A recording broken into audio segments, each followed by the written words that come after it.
por primera instancia, para darle nuestra solidaridad y apoyo al primer ministro Mike Gaiman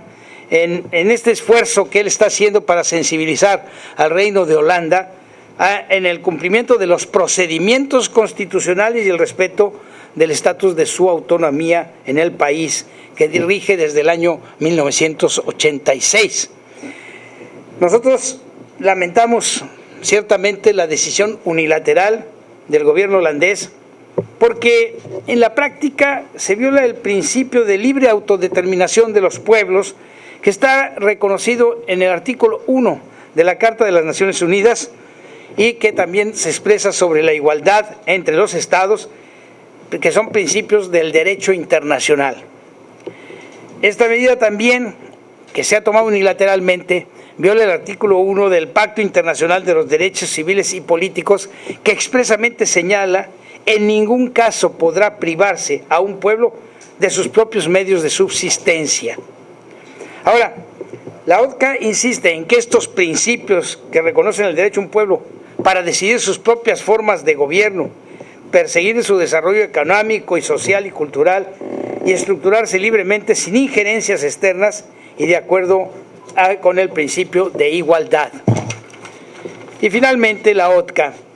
la Organización Demócrata Cristiana de América, exhorta al gobierno holandés reconsiderar las acciones de carácter unilateral y ajustar sus relaciones con Aruba en base a los procedimientos constitucionales y buscar acuerdos consensuados entre ambos países en un plano de igualdad. Él dice: yo lo estoy haciendo porque soy responsable del gobierno actual y consecuentemente tengo que tener esta posición ante el pueblo que represento y al cual gobierno. Pero también, digamos, conociéndolo en su propia estructura física, pues empiezo a ver algún deterioro. Sin embargo, pues él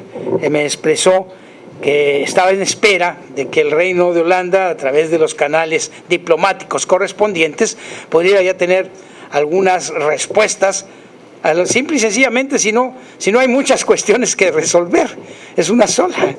La determinación está dada, la autodeterminación está dada, año 86, ustedes pueden manejar aquí en su propio país su propio presupuesto y no tienen por qué de pronto y sin haber dado ni siquiera suficientes razones de carácter jurídico en qué se fundó esta decisión del Consejo de Ministros de Holanda, en qué se fundó para poder decir: ahora ya no respeto el estatuto que tengo, la constitución que tenemos, y yo tomo una decisión unilateral de decir: no te apruebo el presupuesto. Espera, si el presupuesto lo manejamos desde hace muchos años, se maneja aquí, y además, pues que quienes conocemos cómo ha progresado la isla, nos damos cuenta de que ha sido una decisión muy acertada el que se hayan gobernado autónomamente.